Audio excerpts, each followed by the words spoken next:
between a boss and an employee, who wins? Boss, magli-leave sana ako kasi may gaganap lang pupuntahan. Hindi pwede. Busy tayo ngayon eh. Leave ka na lang ng leave. Employee, sabi na, ganun ha, absenan kita. Umabsent. Boss, absent ka, suspending kita. Sinuspende mo ko ha. Tingnan mo, babalikan kita. Siraan kita sa kliyente mo. Until it becomes one versus the other. Yung revenge, di ba damay-damay? So contagious. Tama? Di ba, Veronica, di ba? Di ba? Laki-laki pa naman nakikinig sa akin, di ba? No? No? Pag sinabi niya, oo, dalawa na kami.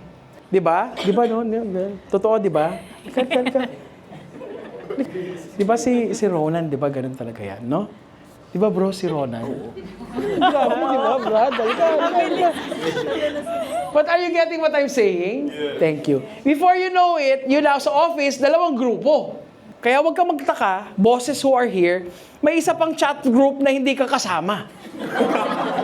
Tama o mali? Pagkukulat ka na, bilang tatawanan. Siyempre sila tatawanan, parang hindi ako relate. Kasi may nakakatawa nangyari doon sa chat group. Revenge.